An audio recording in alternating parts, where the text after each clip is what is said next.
Now let's look at Proverbs. Oh, yeah. I didn't finish 15, did I? Chapter 15? 15, verse 18. Huh? Chapter 15, verse 18. Verse 18.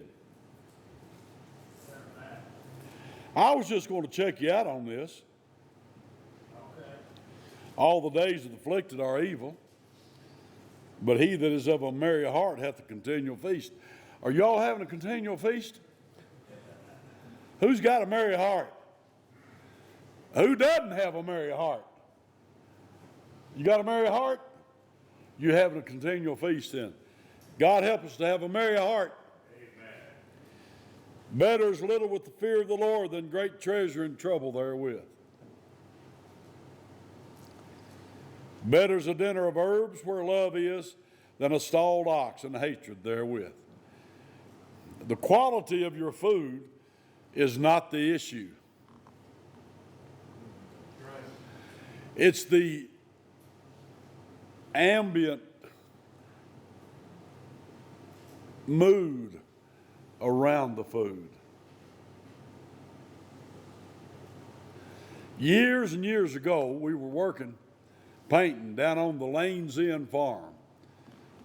Will Ferris, the owner, big farm. Anyway, we did a lot of work down there. Big barns. Yeah. $1 million barns, more than that. And each one of them has a kitchen and a refrigeration for the veterinaries. But we would go out and buy stuff. One of us would go to a store for our crews. Oh, I'd go buy them big jars of beans, and we'd get relish and you get all the stuff. We'd have good stuff. Sandwiches, and all that. And so Will Ferris, he's the owner. I mean, you talk about the Queen of England's his personal friend. She comes and stays with him there. He built her a house there on his farm. That's how uppity that is. But you wouldn't know it. Dave proved that. Dave wouldn't let him come in his farm because he was told to guard that gate, let nobody in there. He didn't know who he was. And Dave didn't let him in either. And he drove around, didn't he? But he liked it. He was proud of it because he didn't let him in. He wasn't supposed to. He did his guard job right down the line. Anyway, so we invited somebody. I don't know what Wayne did. Anyway, Mr. Ferris was out there on the farm. Said, "Mr. Ferris, want to eat lunch with us?" "Yeah, I think I will." So he drives his. I think he had. Didn't he have? No, he rode at Rover. What is that? Range Rover. Yeah. Pulled up there. Here we are in there, cooking them, got them beans going on, sandwiches and all that kind of stuff. He sat there and ate, said he couldn't think of when he enjoyed a meal any better. He loved that. We never ate like that. It's because he was with people that weren't after him, people that weren't trying to get something from him and all that. Had peace with his meal and laughter and enjoyable. So that's what it says. Better is a dinner of herbs where love is than a stalled ox and hatred therewith. Daniel, the 3 Hebrew children, they're examples of that. The king's food, the pulse of God. And they fared better than the king did. Anyway, a wrathful man stirreth up strife, but he that is slow to anger appeaseth strife. I got to take some lumps here. I do have a temper. Y'all, I don't want to burst your bubble or anything, but I do. And I've had to try to keep it under control. Every now and then I do. Give me credit now. Every now and then I do. Not always, but every now and then I do. But a wrathful man stirs up strife. He gets everybody going. But he that's slow to anger appeases strife, keeps the trouble down. Now, sometimes there's a reason to have an anger, have a wrath. Sometimes there is. But we need to watch it. The way of the slothful man is as an hedge of thorns. So you got to read that right, and I didn't read it right. The way of the slothful man is as an hedge of thorns. Well, how is a hedge of thorns? Boy, if you've never tried to cross one, you don't know. But if you've ever tried to cross one, you know what an obstacle it is in your way, a hedge of thorns. Unless you got some way to get over that thing, you ain't getting through it. So, a slothful man. Are we all agreed on what a slothful man would be? Everybody loves the three-toed sloth. They've even got them at the Creation Museum or the Ark in their zoos. They've got them named. I can't remember what the name is, but everybody loves a three-toed sloth. And that's where that name comes from, because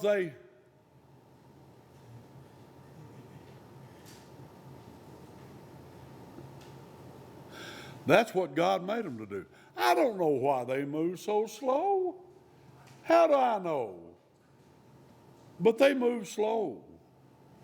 How would you like for your life to be dependent on one of them? I'll get you rescued when I get up to the top.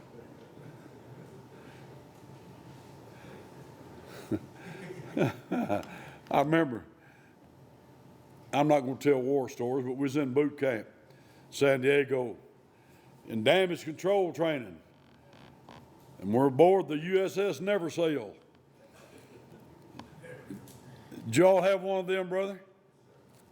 It's actually a piece of a destroyer in a big warehouse. It's got the compartments and everything, and you get up and got a manhole, just a round manhole, and a straight ladder. You go down into it. And so here's 150 of us in a company, and we've gone through this damage control. See, we wasn't in a foxhole. We had to keep the ship floating. And so here we go, single file. That's the only way you can go. One at a time, and go down that ladder, straight up ladder. And we get into that big compartment. And then we all line up around the bulkhead, that's be the wall, on the outside. And then our instructor's in there, and he's telling us we've got repair patches for piping. We've got our material to plug up a hole in a bulkhead. Got all kinds of stuff, wedges, sledgehammers, got all that damage control stuff. Well, all of a sudden, another chief's up on top. He's got a sledgehammer on a big plate. Boom! And we're inside that steel compartment. And let me tell you, it sounded like a bomb, like a torpedo. And all of a sudden, these water lines, spewing out water. You know how you see a submarine in World War II movie, it had all it, just like that. Well, every crew, we got a certain number of, about 3 or 4 in a crew. We get our emergency pipe repair. Get up there and get that around it. Got a big clamp like with a big rubber gasket. Finally get that down. Of course, you're soaking wet. Get that, cut it off. Get that and cut off. And this and cut off. Then we get another, boom, boom, a big hole in a bulkhead, where it's peeled out like a can opener. Well, we can stop that. Got water gushing in there, but all the time this compartment's getting full. Take a mattress, use that for a gasket, put it right against all that rough stuff, like that. Then we take 2x4s and 4x4s, put them up there, and wedges. And we take hit those wedges. You can tighten up a lot with those two wedges, with the two sledgehammers. Stop that. No more get something stop, and here comes something else. And it just keeps on, and you're running. You're forgetting that you're in a training. And finally, you can't stop it. It's just all going, and you hear the whistle, bosun's pipe, abandoned ship. That means it's sinking. And you better get out while you can. So here, we've got to get single file line, and then we head to that ladder. And one single file. And they go. But they're not going fast enough. By the time I get to the ladder, the water's up here, and I got a little bit of air at the top. I'm floating. Guys got hurt. They thought that was real. And you could have drowned in it. Buddy, you talk about those guys being, if you're on that ladder, you better believe you ain't going to ease up that ladder. I mean, they're going to hit you, do everything, make you go. Get out of here. Because they're stopping you. Well, you don't want a slothful man there, do you? I mean, that slothful man's going to get hurt. Well, you don't want a slothful man to be your workmate, do you? Your job is to dig a ditch. You don't want a slothful man holding that other shovel. You want a man that's going to dig just like you dig. And you both dig and get the thing done. That's true in any capacity. Nobody wants a slug around. They're not any good. Well, here you go. His way is like a hedge of thorns. Because it's so doggone slow, so doggone lazy, that's like a hedge of thorns. He ain't going to get anything done. But the way of the righteous is made plain. A wise son maketh a glad father, but a foolish man despises his mother. Now, a wise son makes a glad father. Why does it say that? Because mama has more to do traditionally with a child's upbringing than daddy does. Daddy's gone, and he can be, if he sees his son being wise, he's glad. Look at that. And he tends to, may not be his at all, may be hers, her mother's, and his mother's. But a foolish man despises his mother. Why would a man look down on his mother? That might be the only human being alive that truly loves you and truly cares what happens to you. Why? You ever hear a kid backtalk his mother, curse his mother, and all that? Oh, I used to want to fight them right here when I was a kid. Wasn't many that did it. I knew a couple. I actually hit one. You don't talk to your mother like that. Never didn't change you. I guess they've got that disrespect built in. I don't know what. Why would you not count your mother a blessing? Well, I guess there are foolish mothers. Folly is joy to him that is destitute of wisdom. Destitute means you got none. You don't have any wisdom. And if you take delight in foolishness, you plumb out of wisdom. But a man of understanding walketh uprightly before God. Without counsel, purposes are disappointed. Well, a purpose would be a goal of your life, something you're trying to get. But with no counsel, very seldom can you ever embark on any kind of new deal, whether it be a job, a career, or anything, that you don't need some wise counsel on that. But in the multitude of counselors, they are established. Now, everything that people tell you is not, you don't have to follow it. But you need to have wise counsel. And you need to avail yourself of wise counsel and put it to use. There are lots of things that you can learn from those who have been there before that you don't have to experience. But some people, oh, I'm going to do it on my own. I want to do it on my own. Yeah, I know I've seen that. I've seen some of the decisions they've made on their own. I said, well, you've got it half done. You got all the bad ones out of the way. Now you just need to try to get a good decision. Because every decision you ever made's been bad. Well, don't listen to anybody. Anyway, people won't start business on their own. You ought to talk to somebody that's been there before you. I'm going to do this and I'm going to do this. You don't know what you're going to do. You better find out what's going on before you get into it. Anyway, without counsel, purposes are disappointed. 3 times that phrase is used in the Proverbs, chapter 11, verse 14. So it must be important. Where no counsel is, the people fall, but in the multitude of counselors there is safety. And then you got chapter 24, verse 6.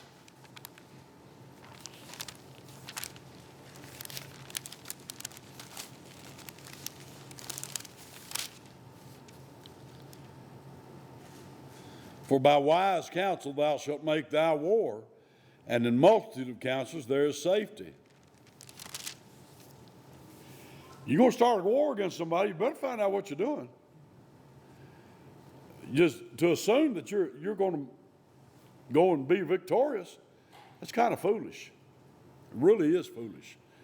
You need to talk to somebody that's been there before you and done it and got the experience. All right. A man hath joy by the answer of his mouth, and a word spoken in due season, how good is it? A man hath joy by the answer of his mouth. That is, if he's answering wise words. And a word spoken in due season. What's due season? It's appropriate season. It's the word I needed for this time. Has anybody ever spoken to you and you was in a crisis of some kind and a word came to you and it solved your problem right there? If you've ever had that happen, you know that was due season for that word, and the Lord sent it to you.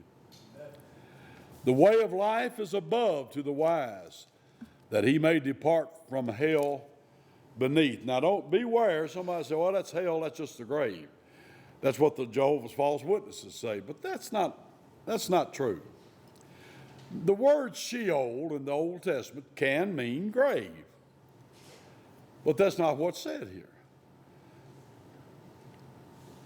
Lowest Sheol, world of the unseen world of the dead. Gehenna in the New Testament, Sheol in the Old Testament.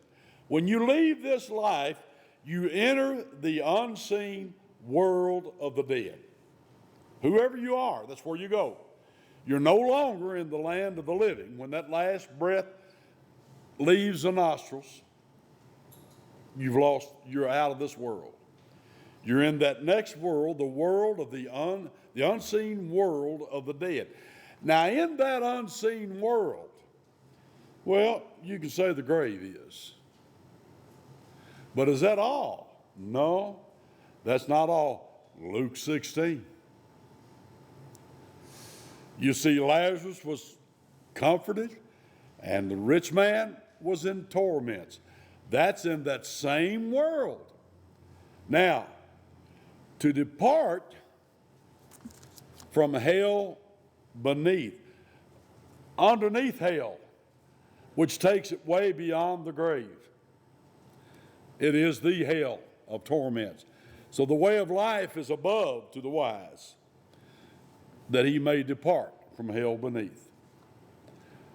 The Lord will destroy the house of the proud, but he will establish the border of the widow. Well, now, the house of the proud might be a mansion. You'd think it'd be in that size anyway. Well-to-do. But you see, if it's the house of the proud, it ain't gonna prosper you none. But he will establish the border of the widow. Where does a widow live?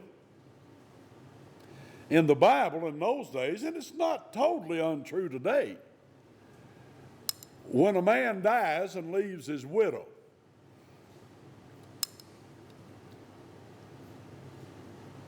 she generally doesn't live high off the hog. There's lots of guys die and don't even leave an insurance policy. They're that bummy. They won't even take out a life insurance policy on themselves so they can take care of their wife if he dies first. That's your business. I don't make enough money. Well, then get another job. Work 3 jobs if you ain't got the money to do that. Don't leave this life and not have insurance that you can take care of your wife. Probably don't need it for your kids. They'll be grown. But especially for your wife, don't leave her a pauper. And lots of them are left that way. They ought not to be left that way. That's a sin and a disgrace unto God. Doesn't the Bible say if a man doesn't provide for his own household, he's worse than an infidel, having denied the faith? Having insurance doesn't mean you don't have any faith.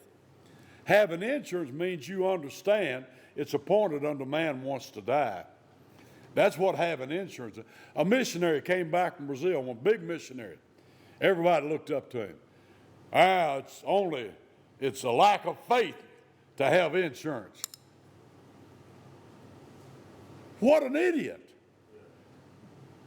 Telling these preachers they're already having a rough time and wives have nothing.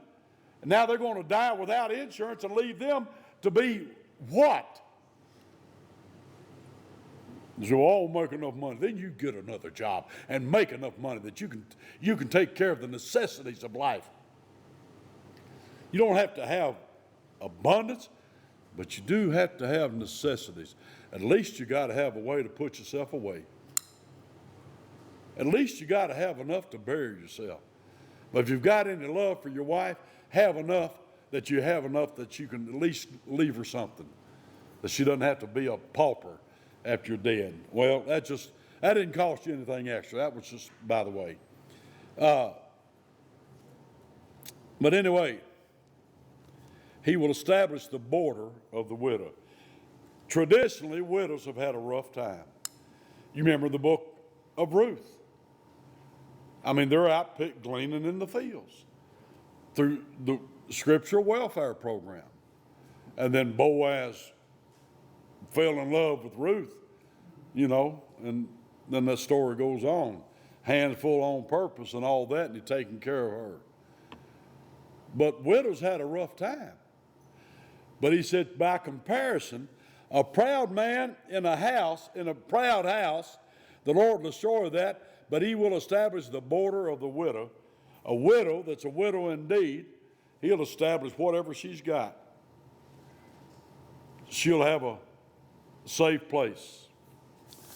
The thoughts of the wicked are an abomination to the Lord. What? We talk about abomination, and we know what abominations are.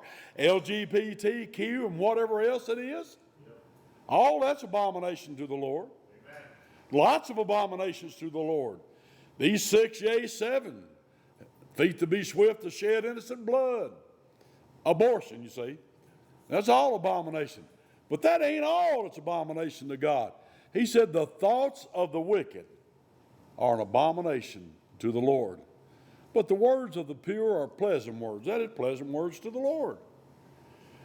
The wicked's thoughts make him sick. The pure's words are pleasant. He that is greedy of gain troubles his own house. Look out. I agree it's okay.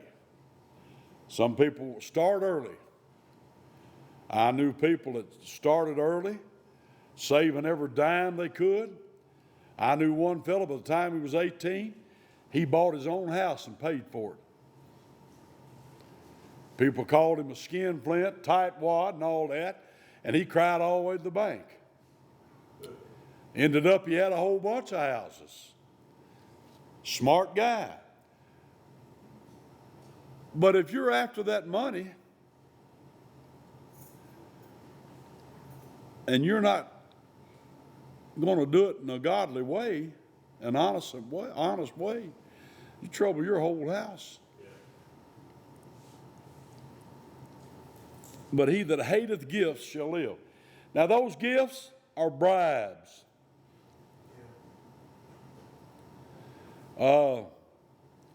Much of this world, bribery is a way of life. You go to foreign countries, South America, if you don't bribe, you ain't going no place. I was told, the first time I went to Brazil, I was told, you want to have some dollar bills that you can give tips. If somebody carries your bags and all that, you give them a tip and all that. Well, I noticed that they seemed like they were running to help me.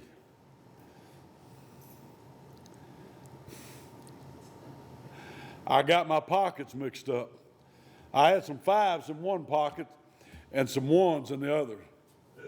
I ended up with the ones and they ended up with the fives. But they sure did love me. But anyway, it's time for me to quit. I'll try to finish this. The heart of the righteous studies to answer. Don't force me to come up with an answer right now, unless it's a life or death situation. Should I try to pull you out of this fire? Yes! Yeah, that's a quick answer. But other than that, don't try to force me to make a quick answer. I want to understand what I'm talking about before I tell you anything. Come up to me with a Bible question. I may know it, and if I don't, I ain't going to give it to you until I find out what I'm talking about. But the mouth of the wicked poureth out evil things. They don't think about, don't care what they say.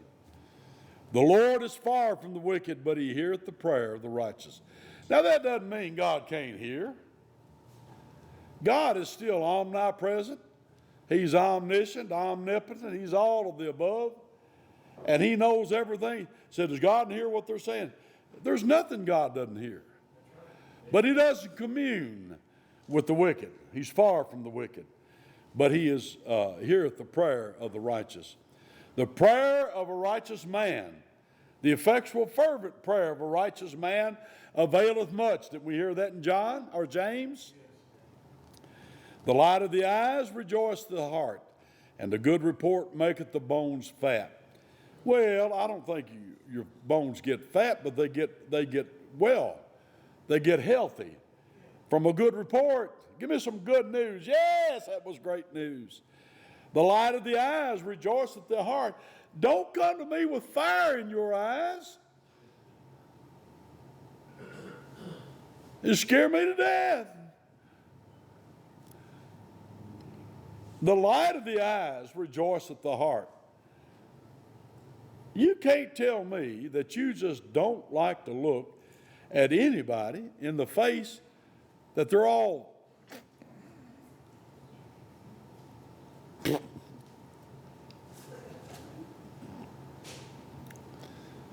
but you'd rather look at somebody that's their eyes are bright and they're pleasant. That rejoices your heart. And a good report maketh the bones fat. The ear that heareth the reproof of life abideth, that remains among the wise. An ear that heareth the reproof of life. Life itself can reprove us. How many things have you learned just from life? That's why the young ought to not be so foolish as to refuse to listen to old folks. We don't know everything, but we've experienced far more just by virtue of the time we've been here and everything that we've experienced. we can give you some good advice, and if you're wise, you'll listen to it.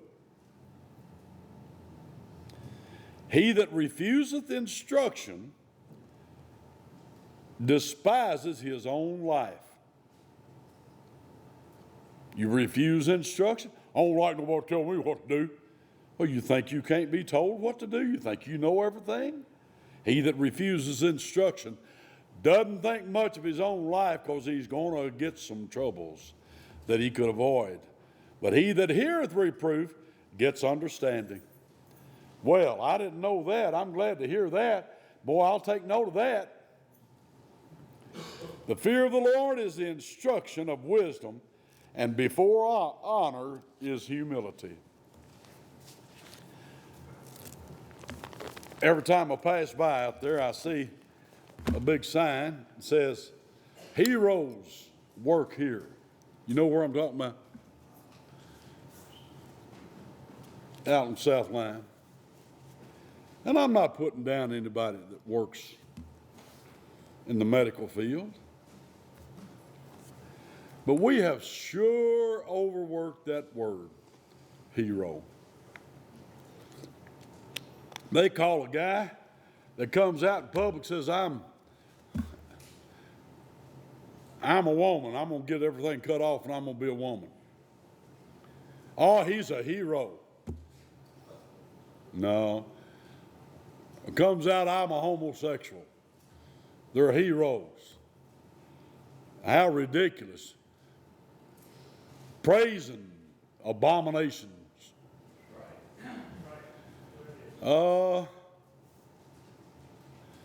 They've been running on the Facebook, the story of Audie Murphy. Anybody remember him? Little fella. He's so short he couldn't hardly get in the army, but he was too young too, in the Second World War. The most decorated soldier of World War II, including the Medal of Honor. The stories that guy did, wounded in what he did, refused to let his men go. Knocked out platoons of German soldiers. I don't know how many he got at one time, a bunch of them. That movie they made of him, To Hell and Back, was supposed to be made close to the truth. Now there's a hero. Guys that fall on a grenade to protect their buddies. He's dead hero, but he's a hero. Because somebody's going to work to get a paycheck doesn't make them a hero. It may make them a responsible citizen, and it does, one that wants to support their family and all that, but that's not a hero. Anyway, humility.